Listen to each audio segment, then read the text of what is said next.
If you think garlic bread can't get any better, wait till you see this. Today we're making a cheesy stuffed garlic bread baked right in a cast iron pan, filled with gooey Fontina and mozzarella cheese, brushed with garlic herb butter, topped with everything bagel seasoning, and kissed with a little lemon zest to cut through all that richness. This isn't just garlic bread. This is the kind of bread people fight over at the dinner table. So if you're ready to blow some minds and maybe cause a small riot, let's get into it. And let me apologize for any repetitive shots because I lost half my footage in one of the dumbest ways possible, but we're still gonna get this episode rocking any way that we can.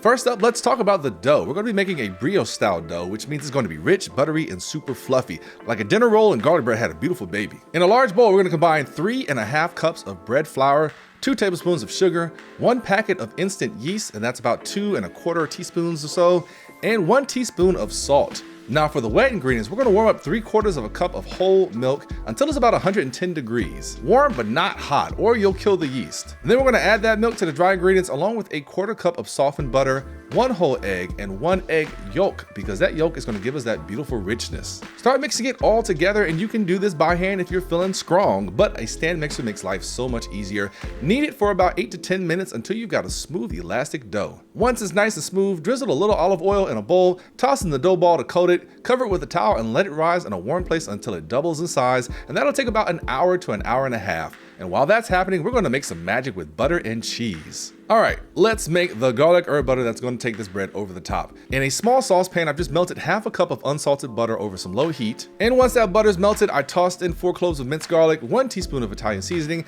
1/2 teaspoon of red pepper flakes if you like a little heat, and a teaspoon of fresh chopped thyme, because garlic butter without herbs is like a party without music. And here's the secret weapon that I mentioned up top, zest from 1 lemon.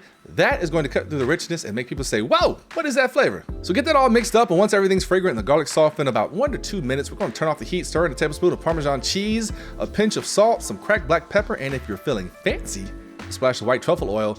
Totally optional, but highly recommended if you want to impress. Set that aside and try not to eat it with a spoon. Trust me, it's tempting. Now let's talk cheese, because this is a cheesy stuffed garlic bread after all. Not slightly cheesy, not kinda cheesy, full-on cheese. You'll need 6 ounces of Fontina cheese. Cut that into cubes, and Fontina melts beautifully. It's creamy, it's nutty, it works perfectly for stuffing. And to that, we're gonna add 4 ounces of low moisture mozzarella. That's also cubed for that classic cheese pull, and then 1/4 cup of Parmesan, which is gonna add that salty umami punch, but that goes on top. Now back to the dough, which has doubled in size, and we're just gonna give that a gentle punch down to deflate it, and we're gonna divide this into 16 equal pieces. We're gonna take each piece and just flatten it slightly. Then we're gonna place a cube of Fontina and mozzarella right in the center. Seal the dough around the cheese like a little dumpling. Make sure it's sealed well so that cheese doesn't escape during baking, though if some leaks out, it's not the end of the world, and honestly, it's kind of one of the best parts. And as you finish each ball, start arranging them in your cooking vessel. I'm using a 9-inch large cast iron pie pan, and despite what I'm doing, give them a little space because they're gonna puff up during the second rise. So once all your stuffed dough balls are in, grab that garlic herb butter and brush it generously over the tops. Don't be shy here. This is what's going to give you that golden flavorful crust. And to finish, we're going to sprinkle the whole thing with everything bagel seasoning, and this is going to add some texture, a little garlic, a little sesame seed and poppy seeds,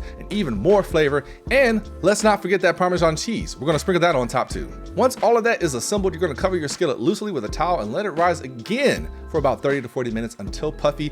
This second rise gives the bread that light, airy texture. And while that's happening, we can preheat our oven to 375 degrees or 190 degrees Celsius. I'm looking out for you people on the other side of the pond, even though I haven't been using grams at all this entire recipe. After that final rise, we're gonna bake our bread uncovered for about 20 to 25 minutes or until it's beautifully golden brown and you can see that cheese starting to bubble out, because that is the dream right there. And if you want an even crispier top, you can broil it for the last 1 to 2 minutes, but keep an eye on it so it doesn't burn. And when it comes out, we're gonna brush it with more garlic herb butter, sprinkle a little more everything bagel seasoning and some fresh thyme if you want it to look extra fancy. And now for the hardest part, letting it cool. Just for a few minutes before diving in. I know, you want to tear into it right away, but giving it a second to settle lets that cheese set just enough so you can get those epic cheese pulls. And between this gooey cheese, the crispy bagel topping, and the smell of that garlic herb butter, you know this isn't just garlic bread, this is a full-on event.